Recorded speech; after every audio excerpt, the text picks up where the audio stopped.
Good morning everybody. Slightly different circumstances you find us in here today.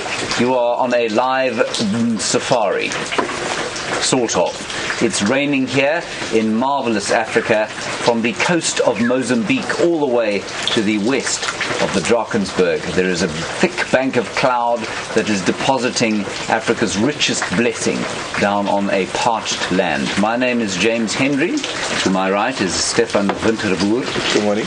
And we are here to sort of just have a brief chat about life in the wild. And please send through any questions you might have.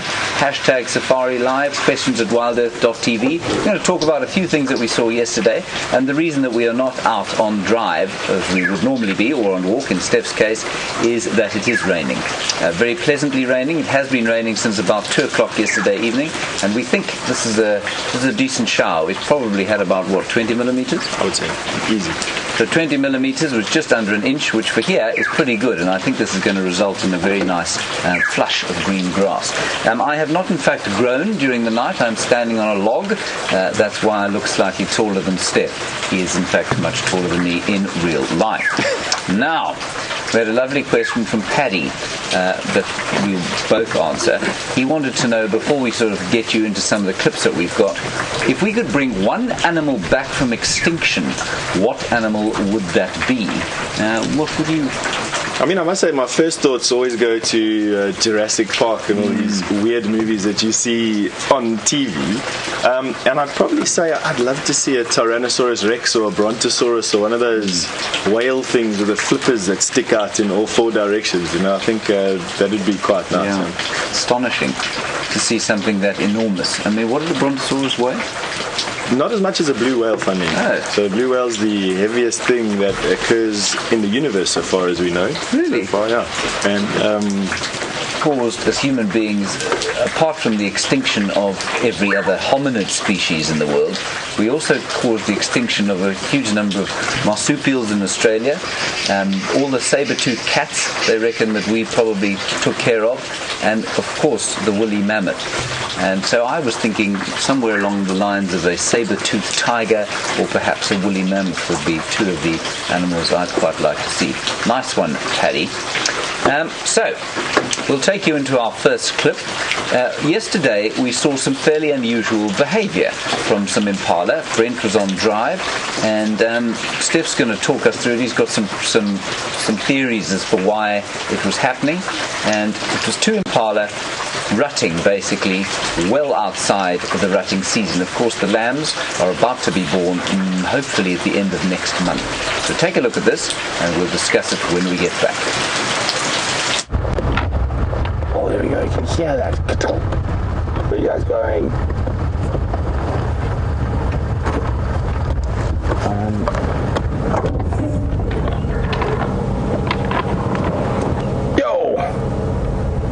It's unusual to see them fighting this strongly this time of the year.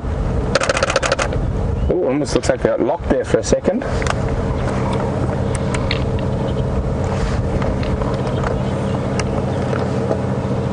Oh, there we go, and we have a winner.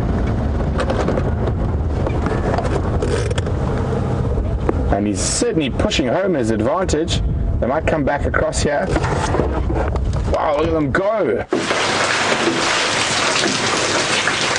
So wasn't that clip quite interesting, James? I mean, these two male impala were busy going at it, but really going at it. They weren't playing. It was a proper fight. And I must say that having a look at that and realizing that the rut was actually in May. Fully grown male. Exactly. I can only imagine it's these, for lack of a better word, prime males, the fully mature males reacting to the slight estrus increase in the females, and this time of the year the males and the females are actually starting to reform these amalgamated groups again, these groups where males and females are all together. Okay. And they're starting to bunch around A, good feeding areas, and B, it's just good to have more eyes and ears around when the babies finally do come around. So the other thing that many many of you will, those of you who've been on safari with perhaps less than salubrious guides, I don't think you can be a salubrious guide, never mind, but less than, perhaps less well-informed guides may have been told at some stage that an impala is able to prolong pregnancy, so to put off lambing until conditions are favourable. Now, this of course makes no biological sense at all, because it would imply that the impala is able to stop the fetus developing, which is pretty incredible, and certainly doesn't seem to be possible as far as I'm concerned. You've got quite an interesting theory. Well, not theory, I mean it's an observation that's actually backed by some fact. So we don't think that that's possible, and we think it comes from the fact that sometimes in February there will be little lambs knocking about the place, and the question is, how could that happen if the females are all mating in May? And the answer is that there's a very small and sort of it's common, it happens every year, but it's a very small proportion of females will mate during September, and they will have babies in February. And I've seen it's the only time, it's the easiest time to see impala mate, because they do it during the day as opposed to in May, which is during the night time. So we think that's what gave rise to this thought that impala are able to hold the fetus in the uterus until sort of 3 or 4 months after they're supposed to give birth. That doesn't make any biological sense. Whoops, I fell off my log. Okay. A question from D about elephants and their brains, and how much does an elephant brain weigh? I don't know, D. I actually do have that fact somewhere. I'm just trying to recall it in my dusty memory banks here, D. I do know that it's the size, it's roughly this size, which is on soccer ball, maybe as big as a soccer ball, just a little bit bigger than a soccer ball. I'm wanting to see. I've seen two people pick it up. Let's call it 10 kilograms, 10, 12 kilograms. I wouldn't say it's anything more than that. Nothing. 10 kilos of brain. That's almost as big as Steph's brain. Not quite, much bigger than mine, definitely. Then a question from Vancouver, where I believe that the weather is probably quite similar to this most of the year, so I've heard. Debbie, you want to know about rhino, and it's an interesting query. Rhino are blind, almost. Well, sort of. I'll tell you a few stories. I don't think they're quite as blind as we think they are. And I'm sure you probably agree. You want to know why their eyesight is poor, and what other senses have they got to survive, and what would be this is the interesting part of your question, what would be the evolutionary reason for having an animal that lives in the bush that doesn't have great eyesight? Because it seems to be one of the only things out there that has bad eyesight. Steph? I'd like to split the discussion here between black rhino and white rhino, because I think there needs to be a discussion about both. And I'd also like to make the point at this particular stage that rhino, we think they look quite prehistoric because they've got this big horn on the front of their nose, and we're used to things with horns coming out of the Jurassic area or some other funny name. But rhino, from an evolutionary point of view, are actually quite new. The body structure that they have currently is actually quite a well-developed body structure. And the migration, we're talking about white rhino here, the migration of their ears to the top of their head, that wide mouth that you see on the white rhino, the horn, the big body structure, the grey colour, and then the eyes, which have become not redundant, but they are situated on the side of the head and not on the front for binocular vision, are all signs that this animal is actually, it fits its environment quite well. So the grass that they eat, face in the grass, ears at the top of the grass, big horn for protection, grey colour for uniformity and for heat and everything else. So I would say that it's just from where they stay. White rhino eat grass. Grass is tall, face in the grass most of the day to feed this big body. It means that you don't really need eyes when you're as big as what you are and you have everything else going for you. I've done walks around the place, and of course when you're walking you're that much more careful and that much more aware of what's going on, and you try and be as silent as possible. And I've done a walk once, we were walking along a dam wall, and it was a big dam. Say, if you've seen Bickleshoek Dam, it was probably twice the size of Bickleshoek Dam, and there was a white rhino standing the other side of the dam, and we thought, this thing will never see us. We'll just walk across the top of the dam wall. There's obviously no danger. It's miles away from us. It can't hear us. It can't smell us. Wind was right. And we walked across the top of the dam wall, and there's absolutely no question. This thing looked up, and it saw us. No question. Yeah. That said, I mean, you've probably had situations where you've been in the bush tracking, and you can... I remember an incident of a rhino probably 20 meters away. I was looking, and I looked up, and there was this thing just kind of grazing along. And then it sensed, it heard me, and it looked up.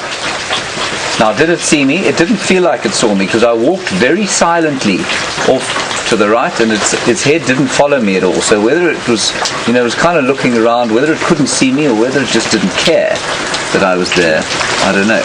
Similar thing, you can quite often get right up to sleeping rhino. You can quite often, if the wind is right at least, stand next to them. They'd almost walk past you while they're coming past. But a very famous field guide at the moment, a gentleman called Adrian Lowe, also reckons that white rhino are same as us. They're a little bit more dangerous than what we give them credit for, because everyone discounts the danger of a rhino.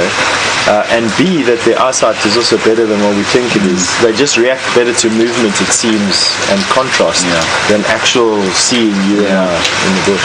I think also, for us as human beings, our sight is such an important part of what we recognize threats. We don't use our nose to recognize a threat. We sort of use our ears. But if we're looking for a threat, it's through our eyes completely. Whereas for a lot of animals out here, they're using their other senses. Smell specifically, and you've all watched us, or a lot of you have watched us driving around in the vehicles. We stop next to say a buffalo bull, and it looks up kind of and then sits down again, and the wind shifts and comes from behind you and blows into it, and suddenly this thing lifts its head up and looks at you like that. And it's because they're assessing threats in a different way from us. So maybe rhino do see a bit better. And black rhino?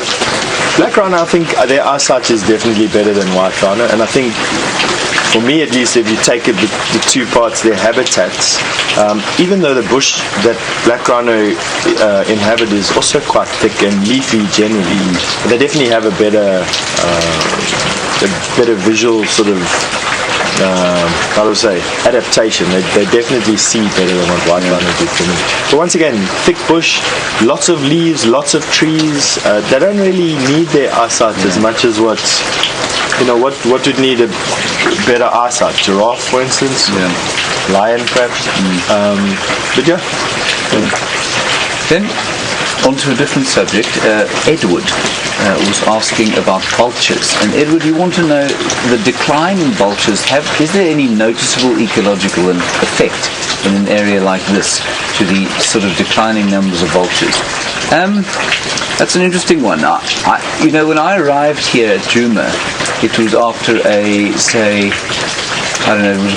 4 or 5 year hiatus from a proper wildlife area like this. I've been around kind of community wildlife areas, but into the Kruger Park, it's been a hiatus of 5 years. And I have to say that I think that there are fewer vultures than there were when I started in 2000 up at Ngala.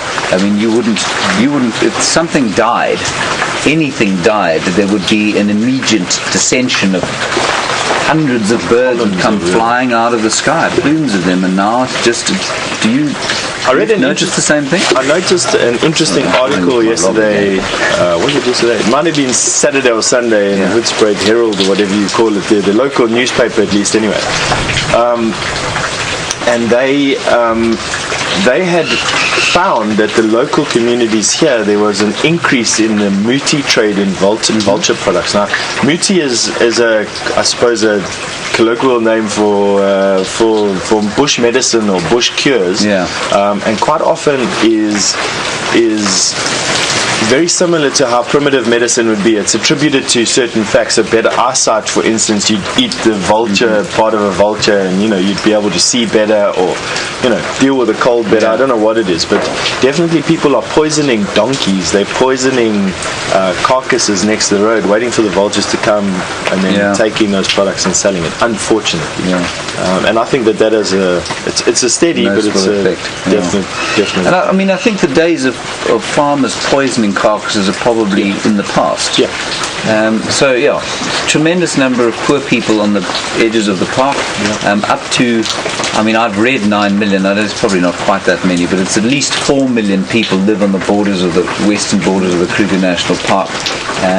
Most of them living in abject poverty, an unemployment rate of probably up to 60%. The government will tell you it's not that high. The government has no idea.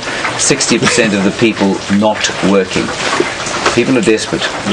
And unfortunately, vultures, unlike the mammals, here do not see fences and cannot be contained. So I think, is there a noticeable ecological effect in the bush yet? There probably is. I haven't seen anything particular that I could sort of name, but there must be an effect. Certainly that we had a buffalo carcass a little while back that the Birmingham boys killed a buffalo here. The hyenas came in and had a bit of a chomp at it, and then it would have been perfect for a whole lot of vultures. But we saw maybe 3 or 4 white-backed vultures and maybe 2 hooded vultures. It will be having an effect.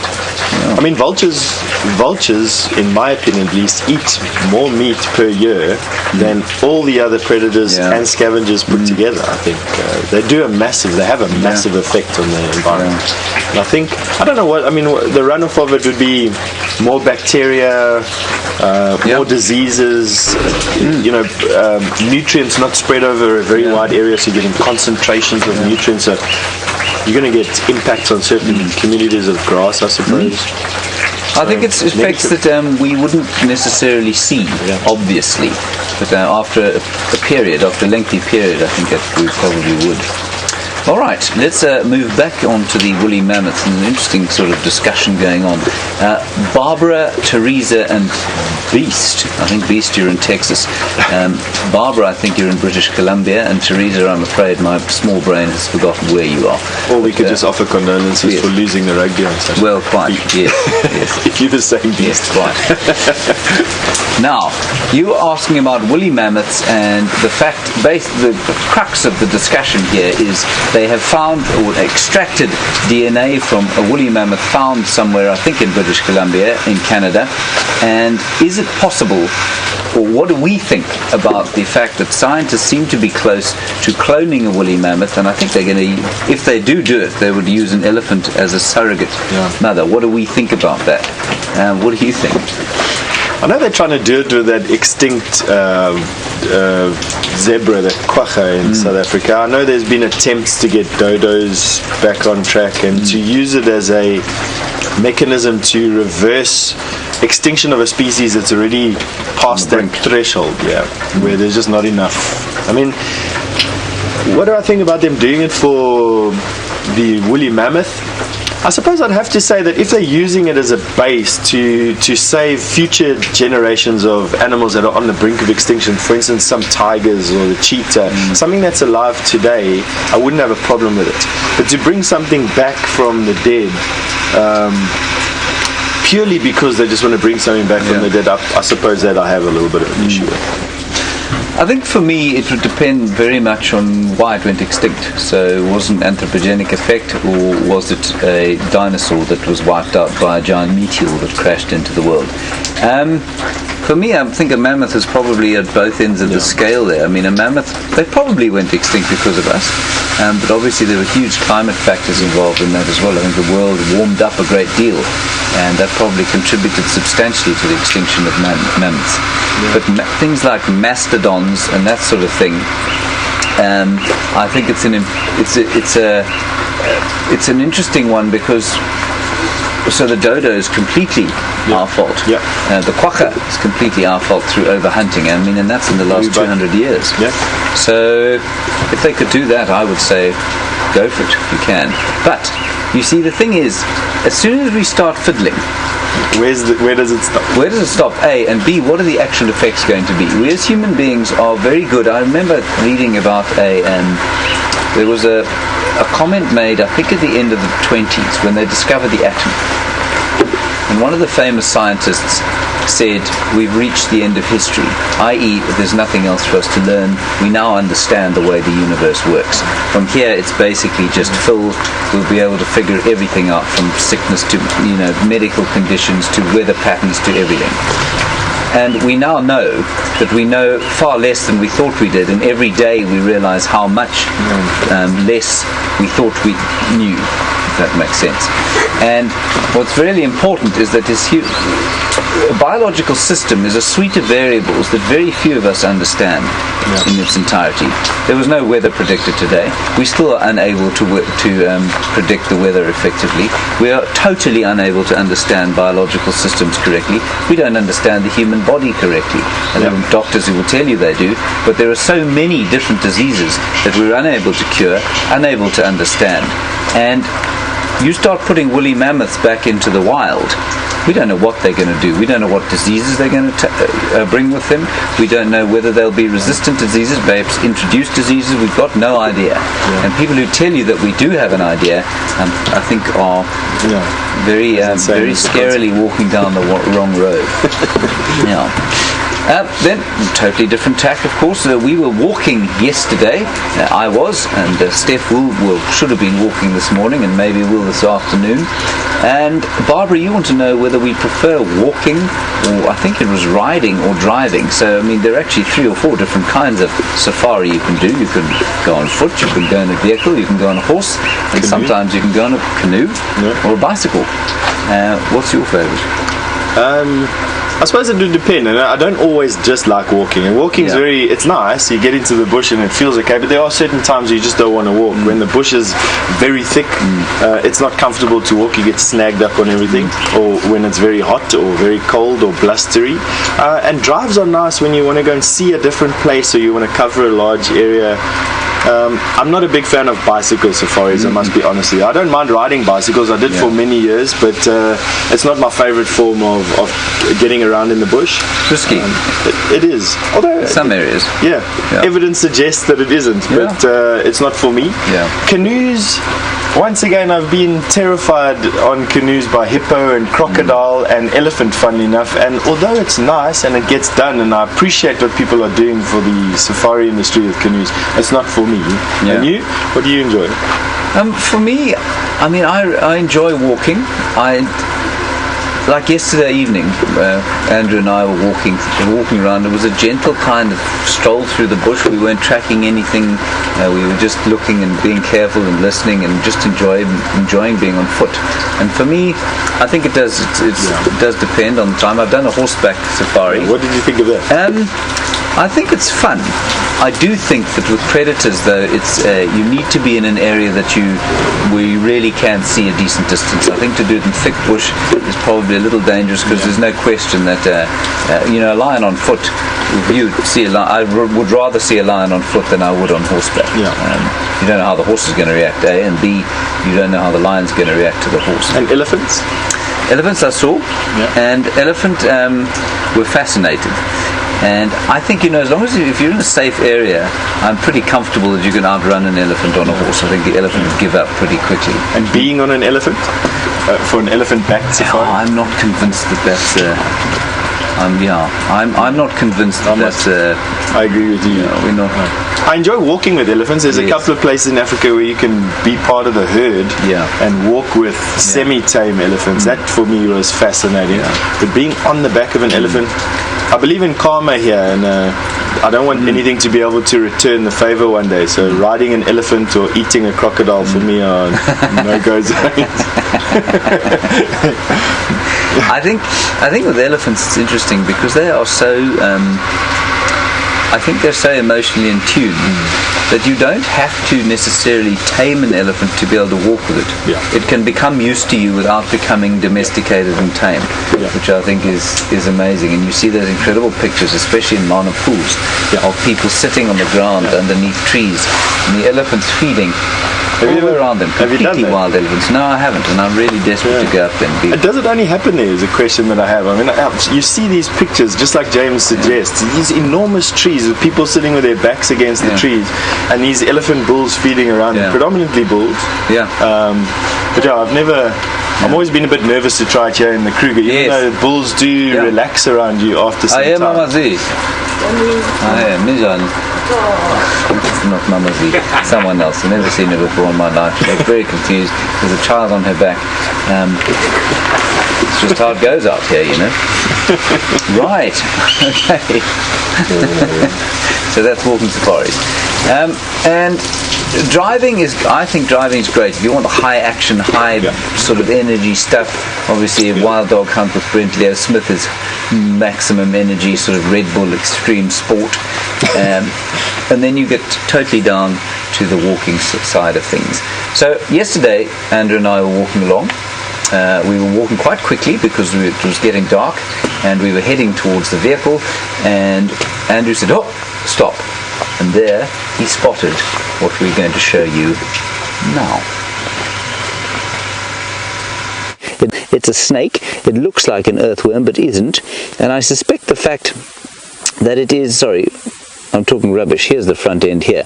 Now what it's got here, if you look carefully, is that it's got a kind of digging mechanism. It will try and get into the sand to get away from us. And I suspect what you'll also see is that it looks almost like it's got a head at each end, and that's probably for defense, probably to try and detract or confuse predators as to where it's looking and what it's doing. Look at that. There you go. Nope. Now I am going to pick it up because I don't want to leave it on the road here. If somebody comes past here during the course of the night, they will definitely run it over. So while we're picking it up, you can have a look at it. Isn't that amazing? Look at that unbelievable little animal, little blind snake. Okay, let's put him over here. I'm not going to put him on a tree. Oh, he's actually hanging there now, very nicely. So we'll let him climb off if he wants to. Just astonishing. Look at the incredible musculature, how that skeleton must be moving. Inside this tiny little body is a backbone. There are a whole lot of ribs, thousands, well not thousands, but probably hundreds of ribs all the way along. And I can actually see his little face there. I think he is probably a little bit stressed now. So let's put him there. Now you can't keep my stick. Give it back. All right, I'll give it to you. There you are, you can have it. Like my stick he did. Isn't that beautiful? Right, so that was a little snake. Now, since recently identified as Peters, we think thread snakes or distance thread snake. One of the two, an interesting snake, and one of the things that I don't know if that part of it was included, but I said that snakes sometimes sham death, and one of the diagnostic features of the Peters blind snake is the fact that it does appear to sham death. Now, shamming death means that it pretends to be dead in order to try and avoid predation. So something like a rinkhouse, which is a sort of a spitting cobra, will do that. And it's an interesting way to try and avoid predation. Shamming death. I'm trying to recall what the terminology for it is in my mind, and I want to say thanatosis. Is that what it's called? Yeah, so there we go. Thanks, Andrew. Thank you, Andrew. Andrew's field guiding career coming out there. Well done, Andrew. For the fans. But they got quite an interesting. It's quite an interesting little snake. It's something that we didn't realize at all. And not me, certainly not this morning. About its biology. You know what food it eats. Yes. And apparently they follow the scent trails of ants and termites back to the nest, and then they either swallow the prey whole, but if it's a big termite, for example, what they'll do is just grab the abdomen and suck out the innards, and then spit the thorax and head into the ether. I'm glad I don't have to eat like that. And apparently a really primitive kind of snake. Yeah. They've got one eye, and it's on the bottom of the One head. eye. Yeah, it doesn't work. It's totally useless. One lung, and a... What else do they say? Oh, there's some West African species that have got vestigial legs.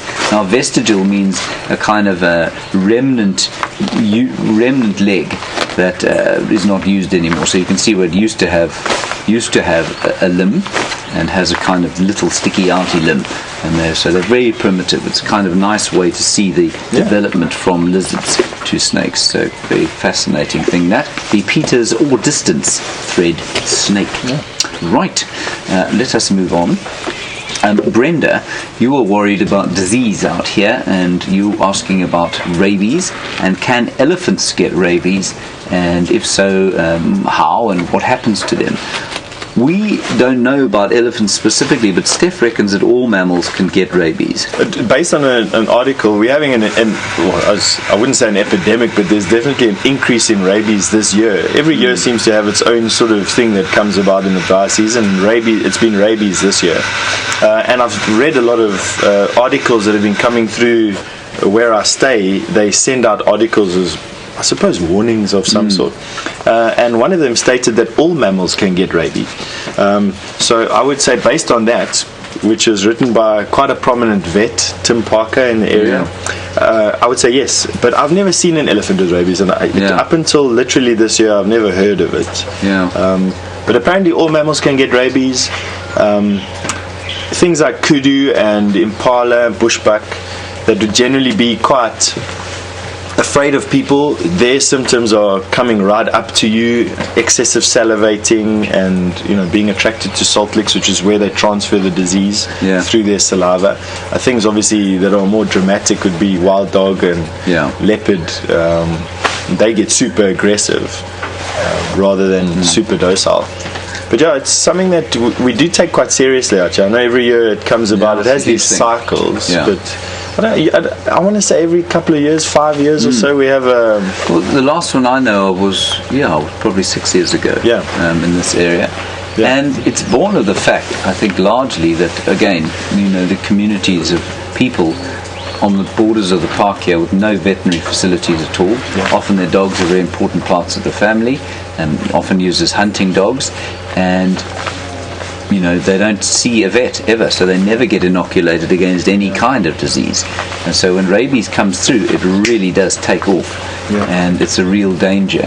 And I don't know if you know what happens if a human being gets rabies, but it's really probably one of the most awful ways to go. There's been one recorded case of a human being surviving rabies, and that was somewhere in Middle America. I think it was Chicago or somewhere up there, and she was put on life support, and they managed to, I think they actually froze her down, if I'm not mistaken. Chilled her right down. Waited for the course of the virus to run through, keeping her core body temperature down, or at least her brain temperature down, and then she pulled her out of it. But apparently not quite the same. I mean, it does ravage the brain. That's what it does to you. And so not a nice thing for people to get. We get relatively few cases of people getting it here, which is merciful. Amazing. And again, so people probably get a bit panicked about the fact that you probably get panicked about the fact that if you come out here and there are rabid leopards knocking about the place and rabid lions, you're likely to be mauled at every occasion. It's not the case. While there is something of an epidemic going on, it doesn't mean that every animal in the park is getting the thing. And certainly it acts so fast on an animal that the chances of you actually seeing and coming into contact with an animal that has it and it then affecting you are so negligible that they're really not anything to worry about. I think the major stress comes about is once you've been infected, there's no cure for it. So I think that's it's like shark attacks. When you get bitten by a shark, there's no sort of turning back, and it creates this unrealistic fear that you have of this thing. Whereas it's actually been part of the natural environment here for probably thousands of years, and we still have lots of animals. We're still able to live in the bush, and we're still able to interact with these animals on such an intimate level. It's definitely not something that you need to worry yourself too bad. No, definitely not. Right, so the rain is actually sort of letting up a bit. I think that's just a brief hiatus before another cloud kind of blows through. And an interesting question, how much rain will it take to fill the Djuma waterhole? Now, I think that comes from Nancy. Nancy, it will take, I think, probably about 6 times what we've had today, right? Significant runoff. Yeah. Really proper runoff. And normally that comes from a storm rather than this very nice soaking stuff that we've had. This is great rain because it doesn't result in any kind of wash off or erosion. It sinks gently into the ground. The grasses go and start to sprout almost immediately. So I think we're going to need some pretty big storms. I think we're looking at probably end of November before we're going to get this significant runoff that is going to fill these dams up. And Buffelshoek Dam is looking pretty it's dry quite fast. Cream surgery, yes, that's a very good way of putting it. And then the predators, of course, they don't really like the rain in some ways. You see lions sitting in the rain, and it's not a very pleasant thing for them at all. And Angie and Terry, you want to know, do they change their strategy for hunting at all? I'm going to say no, I don't think they do. The strategy is the same. They probably would hunt a bit more on a day like this than they would on a bright sunny day. Of course, for the prey, the rain kind of dulls the smell down. It makes it difficult for them to hear what's coming. So they will probably try and they either hang out in the clearings or they go into very thick bush where they can try and hide away from things and stay a bit warmer. But I don't think that the strategy would change at all. It would be the same kind of... I do see, you sometimes see them pick up their movements, and I don't think it's because they're hunting. They'll be opportunistic at anything that comes along. I think it's more to re-establish territorial boundaries that get washed off of leaves and washed off of branches. You see leopard will very often walk up to branches and lift their tail and spurt some urine onto a branch. That gets washed off. And lions would rub their faces into the bushes. So I think in hard rain they won't move around at all, as we've seen, but definitely after rain like now and between rain bouts they will move around, in particular on territorial boundaries. That's what I would say they do. An interesting one there, of course, is of the lions that we've had recently, and we've had so many different prides in a territory that isn't traditionally theirs. And I think that was quite a coincidence that we had a little bit of rain. The Ngahuma pride has been running away from the Birmingham boys, and after that rain it didn't smell like lion here anymore, and I think that probably contributed to the fact that other prides felt comfortable coming into this area. So that's quite interesting. D, on the subject of rain or lack thereof, you want to know what African animal can go the longest without drinking, and where does it live, etc. D, there are quite a few animals out here that are not dependent on water. I think some of the Namibian antelope, for example, like a dik-dik, probably doesn't ever have to drink. They can probably get all of the water required from the kind of concentrated foods that they find. They have incredibly sophisticated kidneys that are able to extract as much water as possible, and very concentrated urine, so much more efficient than ours, for example. Steenbok? What can you? Steenbok also? Steenbok don't need the humble Steenbok. The overlooked Steenbok.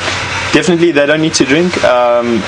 The one that we all discount immediately would be the African common donkey. They don't need to drink. So, that's something that we find outside of here. They're one of the most hardy animals that exist here. What else? Most of your predators don't need to drink. Lion don't need to drink. Leopard don't need to drink. No. So there's a lot of them actually. So if you go into an area like the Kalahari or into Namibia, where you get some of the same animals that you get here, and the animals here that will drink habitually, same species up there will just not drink. Leopard's another, it's a really nice one and really interesting one, where leopard will drink here after a kill, and they will drink a lot, but they don't have to. They will get lots of water. Remember, their prey species are 70% water, and their bodies are designed to extract that. Interestingly, the animal that is most well adapted to the heat of Africa and moving in the heat of the day, if they have sufficient water, is us. We are far more. There is no animal in the world that is adapted to moving the distances that we are in heat. So we don't do it very fast. But if you were to run a marathon, we're the only animal in the world that is able to run those sorts of distances in the kind of conditions that we're able to. So the wildebeest migrate, but they do it. They don't move sort of 80 kilometers in a day. They wouldn't be able to do that, and they certainly can't do it without water and without quite a lot of fuel. We have an amazing ability to get rid of heat, but we do definitely need to drink. There's no human being that can get away with not having something to drink. Don't we hold the record for being the most adaptable species? We can free dive to 170 meters or whatever it is, so we can withstand 17 times atmospheric pressure on our body. Not a lot of animals can do that. Run, like you say, we're the world's longest distance over a set period of time. What else? We obviously have the biggest brains, most adaptable. We live in cold and extreme heat. Cold and extreme heat, so temperature variations. There's nothing else that really does it. Maggie in Western Australia, welcome. I think you're probably on tomorrow already. I hope tomorrow is going well for you. We hope it goes well for us as well. You want to know about melanism and king cheetah, and do they occur naturally in the area, and where would you maybe be able to find them? As far as I know, king cheetah are naturally occurring. A king cheetah, for those of you who don't know, looks like a normal cheetah, except it's got longitudinal stripes down the back. It's almost like the spots. I'll take some time while James is explaining. Kind of the spots have joined up down the back, and it's a magnificent looking animal, and it's a form of melanism. And melanism, for those of you who don't know, is a way of not a way. Melanism is an increased amount of melanin, which makes for black coloration. So you get melanistic leopard, which would be what many people call a panther. It's a black leopard. You get melanistic jaguars. Not common. It's very uncommon. In the birds, it's probably a bit more common. And there is a king cheetah there. Andrew, I don't know if you can get in on that. Is that a... Yep. Yeah, very good. And so you can see there, it absolutely looks like a cheetah, but you can see that the spots are very much joined up, especially down the back and round the sides. So that's a king cheetah. And Maggie, they do absolutely occur naturally, and there's no need for them to be specially bred anywhere.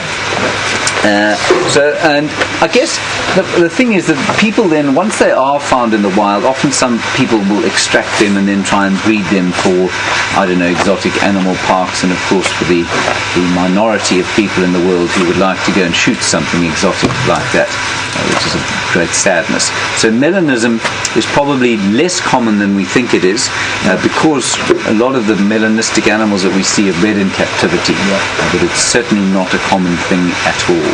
There's rumours that there's melanistic leopard all over the place, and from the outskirts of Pretoria, as far as I know, to all the way into here. But I've never seen one. I've never seen a photograph of one.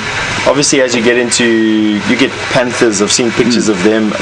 The Pretoria Zoo had a black leopard at a time. That's right. I remember as a kid. And there's supposed to be one around Leidenburg. Supposed to be one around Leidenburg, but they've had a project going there for how many years? A couple of years now, almost a decade as well. Haven't managed to find it just yet. But and Gillian, Wisconsin, not Milwaukee at all. Have we seen melanistic animals? I have seen a melanistic goshawk. That's the main melanistic animal I've seen. So a bird, melanistic bird. And I mean, melanism in birds, I think, is more common than it is in mammals. Have you seen a melanistic mammal at all? I've seen a melanistic laughing dove, so another bird. And then I saw a photograph out of the South Luangwa National Park of a melanistic genet the other day. Yeah? That's I haven't seen one. Mammal, nothing. And would you say that something like a pigeon, you know, the common feral pigeon, you know, the different colorations, that's melanism and it's leucism, and you get the rufism, I think it's called. So if you ever want to know about these different things, go outside, find a whole lot of pigeons. You'll find them in a park anywhere you like, and those different color variations, you'll find very black ones, you'll find almost plain white ones, and you'll find red ones. And that's exactly what this is. It's melanism, it's leucism, which is the kind of opposite end of melanism, and then you'll get the rufism as well, which is the kind of reddish color. Right, we are going to move on to probably our final question now, and it's, I forget entirely who it comes from. It's to both of us about, it's from Deb. Thank you, Deb. And you want to know what it is that we both, or what is it that we both want to see? Or sorry, there's a lot going on in my ear at the moment. What are the animals that we most want to see, or what are the animals that we've been most surprised by seeing out here? Steph?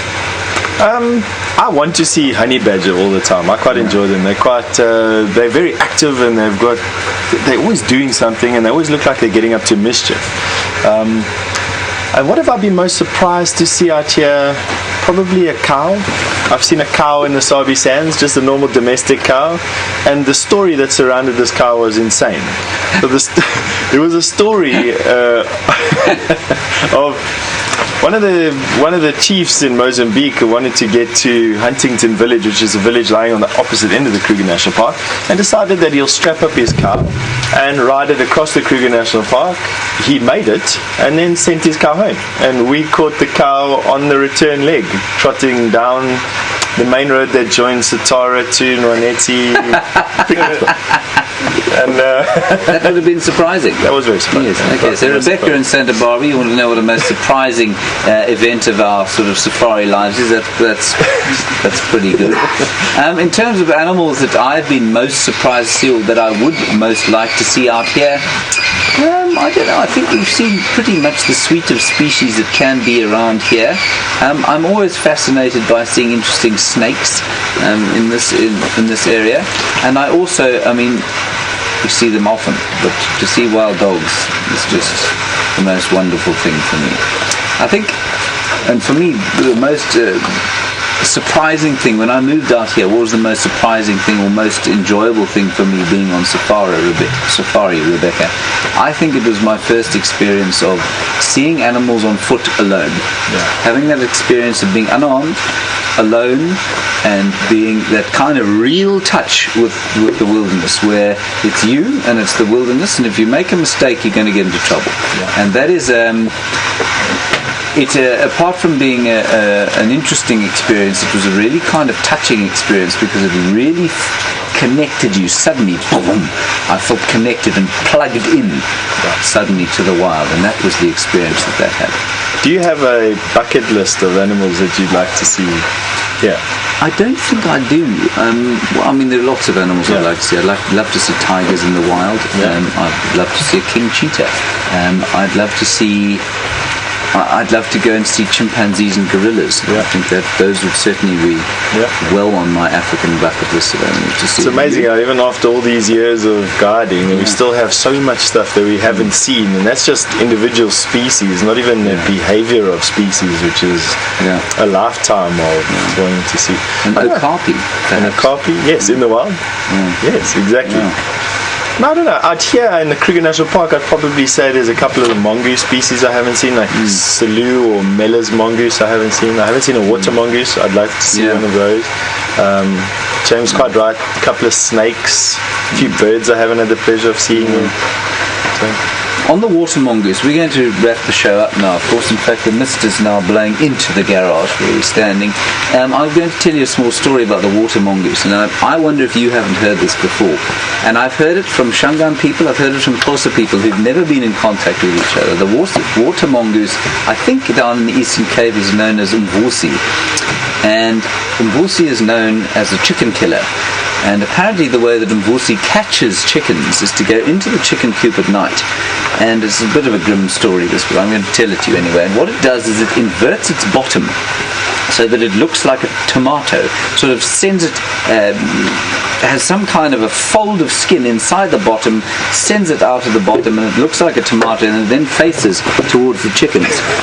The chickens then become really excited by the fact of a midnight snack of tomato, and as they attach themselves or try to peck the tomato, so Mvusi reinverts his bottom and sucks the chicken's head into his bottom and then runs off out of the chicken coop. I have heard this story many times from people who've never seen each other before. It's always my uncle saw it. It's never I've actually seen it. It's always my uncle seen it. But how that story about the water mongoose, which I don't believe to be true, just in case you thought I did, how that has spread throughout southern Africa, I can't imagine. Have you ever heard that before? Oh yeah, it's wonderful. Tsokoloshi is, but Not that. Stay away from water. Right, on that rather sort of, disturbing note, we're going to leave you. We will hopefully be on drive this afternoon at 4 o'clock, one of us on foot, or both of us in cars. It depends on what we can fix and what we can't. Thank you for your questions. It's always easier standing here staring at the camera while we have something to talk about from you, as opposed to just making things up as we go along. So thanks very much for that, and we'll see you a little bit later. Absolutely. Bye-bye.